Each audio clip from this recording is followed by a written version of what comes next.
Okay, I'm just going to ask Allan here now just to say a few words. I'm sure you all looking forward to it.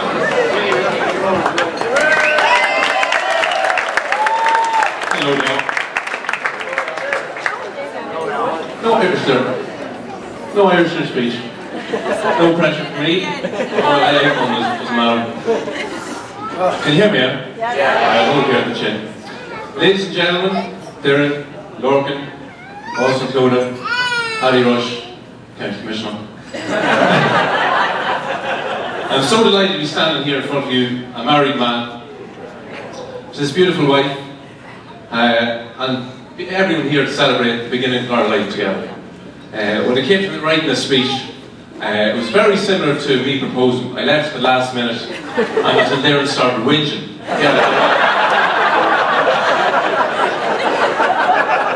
I only did it when the time was running out.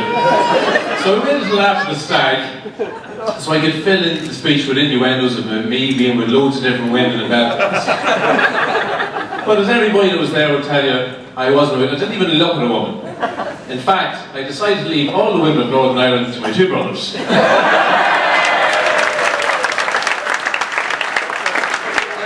looked after them. It's not normally that you mention the stag in the speeches, but Lorcan mentioned it, so I said I would. I think all the boys over there would agree that it was a fantastic stag, really well organised, and just fair play to Nigel for taking all the time and effort, chasing the boys down for money. It was a really great job. Here. Nigel's my best man, and I'm delighted I picked him. But there's a few honourable mentions that I thought I may mention. I've been friends, many friends down the years. Most of them sitting at the table. There's Neil Flynn, Donald McLean, all the boys, Conor Ladley, even the likes of Sherry there.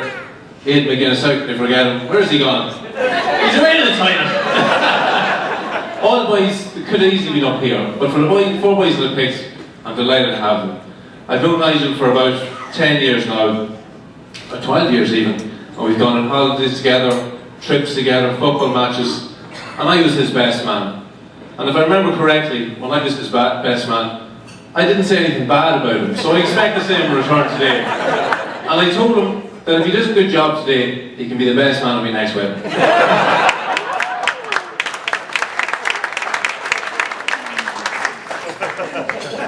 I thought I'd be crying by now, but I'm grand. Only 7 more pages to go. Finbar. He's been a good friend to me over the last 10 years. I knew him when I was young, when I was in Scouts, and I just thought he was a narky git with a stupid belly button pierced. But he got over that. He's still a narky git though. And then on to my brothers, David and Robert. Right, I'm surprised they're actually up here because I don't remember asking them to do the job. About 2 days before Robbie went to Australia, he was walking past his bedroom, and probably on a trip to the toilet, and he goes to me, "Come here." I was like, "What's up?" He goes, "Look, you know I'll be back in time to get my suits fitted." I was like, "What suits?" So I couldn't really say, "You're not going to be a groomsman," so I kind of picked him. And as for David, well, if you look at him, he's about 6'4", built like a tank. I was hardly going to say no. The fact that he's an Irish kickboxing champion as well, I didn't have a chance. So let me see. But at the same time, Robert just said it had me back. When we were growing up, we battered each other. Every Friday night when we got to about teenager ages, our parents would head out, and when they came home, there would be a broken ornament or a broken mirror, and they'd batter us. But in fairness, we'd stick together, and we'd try and stop them battering us. So they had me back. And for the 4 lads here, you've done a great job over the last few days. You've done a brilliant job, so thanks very much.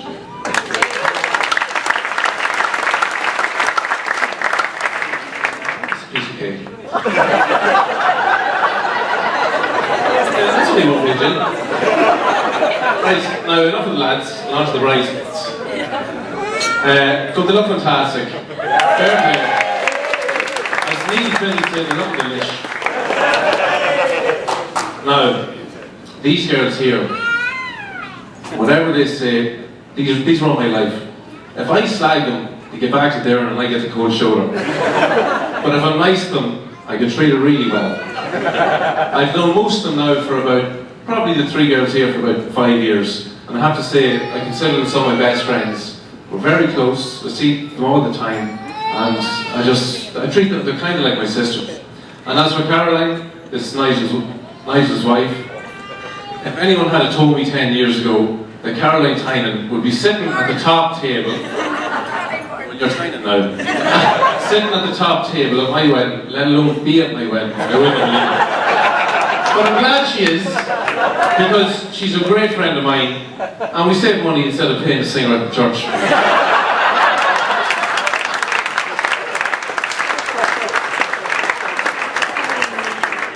So thank you, girls. I hope we stay friends forever. Just don't gang up on me, but they were lies to you about stuff I've done. That was pretty sad. To Lorcan. You're probably one of the most nicest men I've ever met in my life. Since day one, you've treated me like the son you never had.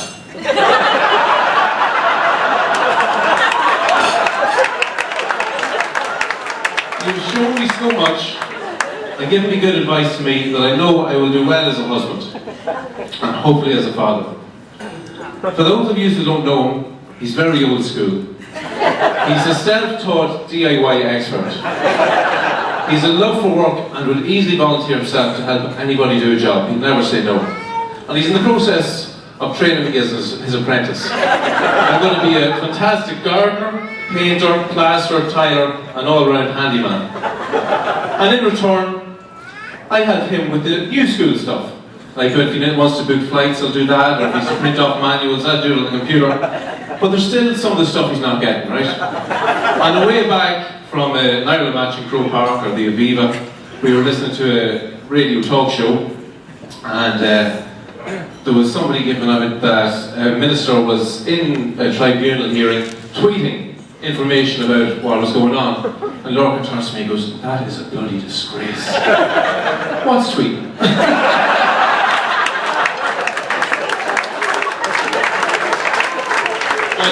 I don't think, if I had gone searching the world, I don't think I could have found a better father-in-law. He's a great man, always there to help myself and their out, far more generous than any other man would possibly be.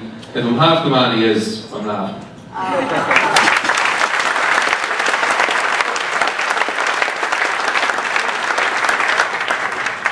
Now, the same credit must also go to my own parents, Austin and Chloe.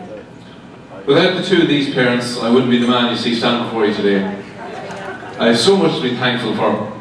They gave me great upbringing and instilled morals in me that I believe have made me a half-decent man here.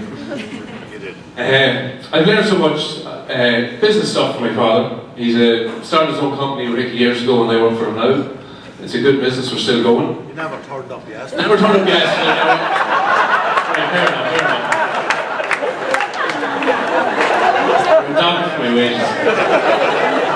But he's a good man, he's good in the horse and he thinks he knows a bargain. So there was just a wee story about maybe that he didn't know a bargain. There 2 Christmases ago, myself, David and Robert decided to get him and my mother a laptop for Christmas.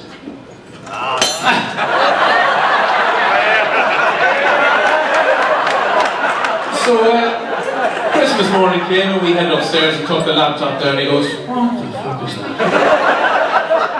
Sorry for cursing. I said, "It's a laptop. You wanted a laptop for Portugal. How much you pay for that?" I was like, "Whatever, 500 quid or whatever."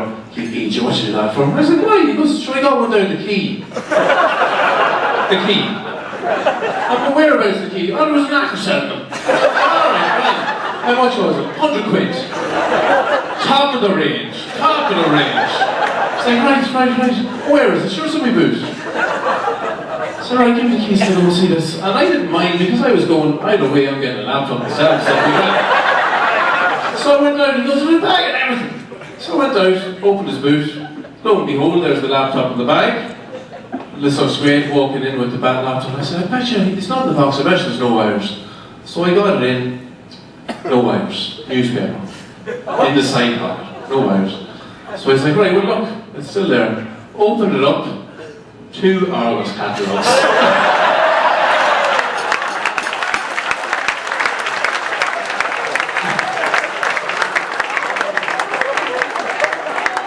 needless to say, by his reaction, I wasn't supposed to tell that story. I'd probably be sacked now when they come back on him. But in all fairness, he's been a great father, very supportive. Gave me a job. Not that he gave me a job, he said, I got a job offer. And I said, I'm going to take it. He goes, I'm going to Portugal next week, I thought you'd be here. And I'm still here. And so I'm very thankful. And on to my mother, Clodagh. She's very looking there, isn't she? She's a wonderful woman. And I suppose I'm a real mother's boy at heart. Well, that's what Doireann says anyway. But with a mother like her, why wouldn't I be?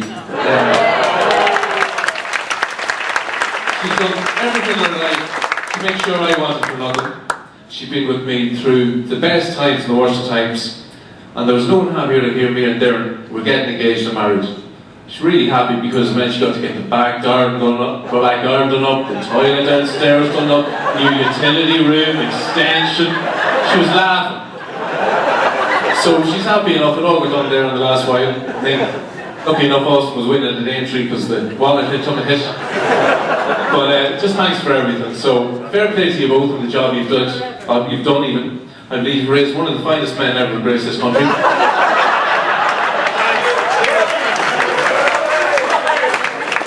I only wish you'd spend time with David and Robert. Right, and to my new brother Conal. I've waited 27 years to get married, and what do I get? Another brother that's taller than me. Just my luck. And red hair, well, red hair's alright. But yourself and Dee have been great to myself and Doireann, as Doireann said, she covered it. But you spoil the two of us. You really have. You're a great brother-in-law and sister-in-law. I couldn't have asked for more, actually. You've been a great friend to us all, and I hope you consider me the younger brother you never had.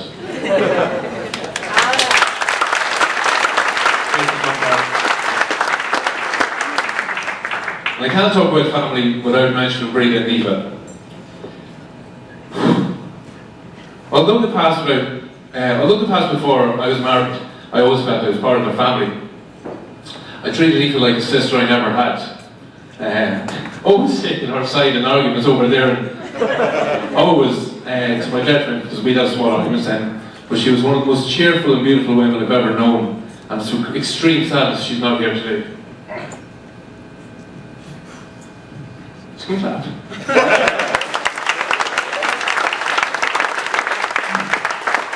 The same thing knows to be said for Breda, a woman that took me in every Sunday when my parents abandoned me from Portugal.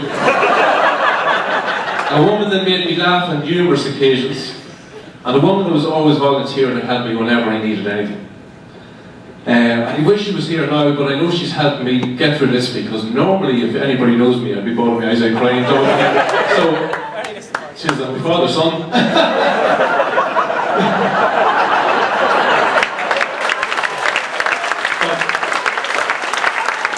Breda, we all miss her, but the job she did with Doireann, she's raised a beautiful daughter in Doireann, and for that I'm eternally grateful. I just hope that Doireann can be a good wife to me as Breda was to Doireann.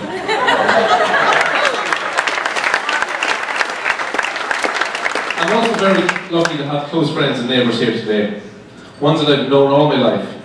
I've had many good times with them, and many bad times, but they're still here, and I know they'll be here all for the rest of my life. I've had so many good things that I've got to do with them in the past, and bad things as well, but I can't really mention them because there's a vanguard sitting here, and I prefer to be lying on the beach next week than in a cell in Renshire, so I can't say them all, so that's for another time. And to my great cousins, on both sides, I'm very lucky to have them. On the Mathews side, many weekends we'd be in Merheadman, smashing windows, playing football in the tiny garden, chasing cats. And the Doireanns and the Winds, many weekends in Mount Pleasant, playing in the rivers, running around in the fields, getting covered in cows. It was great times, so many fond memories. I'm just delighted that so many of my cousins came here today, especially the fact that there's a recession going on and most of them don't live in the close vicinity. They all travel down. I had people travel from London as well. So the money's tight, and there's Conor even got a new shirt for today. Like, He's always wearing a blue shirt, but I was surprised to see the white shirt. I didn't realise. And saying that is probably one of Niall's. So thanks very much for my cousins. And now to my new cousins, some of them here. The Uallachains/Larkins and the Quillins. I can't really say too much bad about them because 50% are sitting up here to my left. But they've been great, especially on both sides. They're like real, I'm very, very close to them, and they're great. Even I've never felt put out when anytime I go over to Mathews at Christmas parties, everybody in the room could be speaking Irish, but somebody will always make me come over and say, look, Allan's here, let's speak English. Come on, be fair. Thanks very much. I look forward to many more Christmas parties in Mathews. It's a shame she couldn't be here. I'd also like to thank at this point Father Paddy Rush.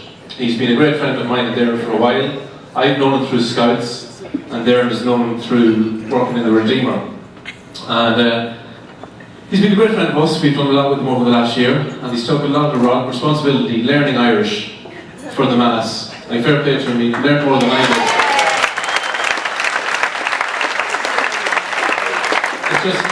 That's just the type of man he is. He doesn't say no, nothing's a problem for him. He'll always do more for you than he would expect back himself. Now, Paddy has two great loves in life: Starbucks coffee and gadgets. He's Apple mad. Apple mad. Look, he's playing with it now, look. He has every Apple product ever. I actually think he shares the company. And he has an iPhone and he's an iPad. And he calls his iPad his iPaddy. Right? At one stage there after the Mass, I looked over, what was Paddy doing? On the iPad, outside church. So I went on to Facebook, because he's mad on Facebook, and I said, I want to see what the upload was. So I was like, just finished Doireann and Allan's wedding. First wedding I've really done a bit in Irish. I thought it went alright. Doireann was cutting me some strange looks. I don't know where they got the readers, but they don't know how to talk into a microphone. I think I'll head for a Starbucks coffee now and then head out to Carlingford for a good feed. So Paddy, thanks very much for everything. Great chat.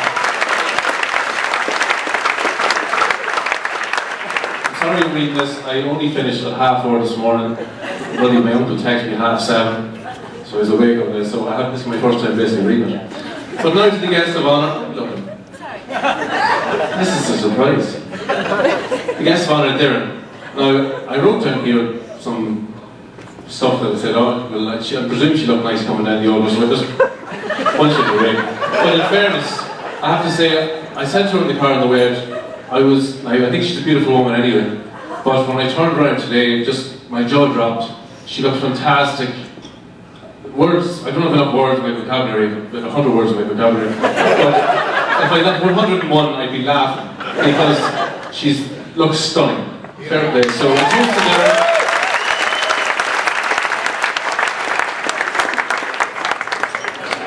Right, so where will I should give her to us, It's her day, There.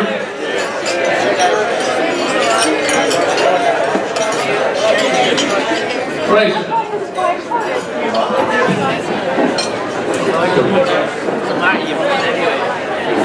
So, where do I start? Okay, here we go. There's a punchline coming up. Smart, funny, beautiful, caring, endearing, helpful. These are all the words I describe. These are all the words I'd use to describe Doireann's new husband. But seriously, she's a fantastic woman, and I've landed on my feet with her. She's been with me. Hello? Yeah, she's been with me. When I was sick, she stood by my side when others may have left, and she's done everything for me. She's so much patience to put up with me, because I know at times I can be a curse. But as I stand here before you, a married man, I can definitely say I wasn't in love at first sight. Definitely wasn't. As Conor no. Myself and Conor Lally headed up to Ranafast to meet David McComish, who was working as a killer at Irish College. And Conor had texted David and said, David's like, yeah, I'm in the teacher's house. So me and Conor headed down, knocked the door, and this one answered. And she wasn't looking great. She was after spending a full day chasing around teenagers, and they wouldn't speak, just wouldn't ignore her, so she was wrecked, and we just take her away from her dinner. So she answered the door anyway, head on. And Connor was like, "Can I see David McComish, please?" The look she cut us. Us, Gaelica.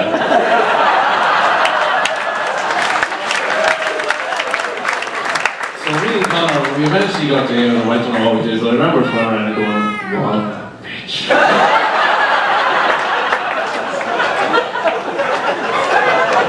But I'm still here. And I got a few cans and the bonfire made me get over that, right? So at this stage of Uallachain, you probably think I'm a nice guy, but I'm actually not. This wasn't the first time me and Doireann got engaged. Well, kind of. Once when we were in Holland in Portugal, we just had a lovely meal in one of our favourite restaurants. And we were on the way back driving. I had to lend him a car from Adrian. I don't know where he is, he's in the cheap seats at the back somewhere. There he is. And Adrian's a bit of a wheeler dealer and there's always knickknacks in his car. So we were driving back anyway, while I was driving. And Take That was on the radio, in Portugal. I don't know where it came from. Sitting there, they were singing along, and one of the lines was, "I met this girl last night, she said, why won't you marry me?" So I turned to Doireann and I said, "What was that line again?" So Doireann looked at me and goes, "Said the line again." Hello? Said that line again. And what did I pull out? But I found Adrian's door, a wee ring box. So I handed her the ring box, and as soon as I did, I was like, "What, I shouldn't have done that." So she opened the box anyway, to find them. I heard her heart break. It was that quiet. So it wasn't an eventful ride home, it was actually very quiet. The rest of the holiday we spent sunbathing apart, watching TV apart, in the park, swimming apart, until somewhere from heaven, I got a text from one man, and this man is the reason me and Doireann are still together.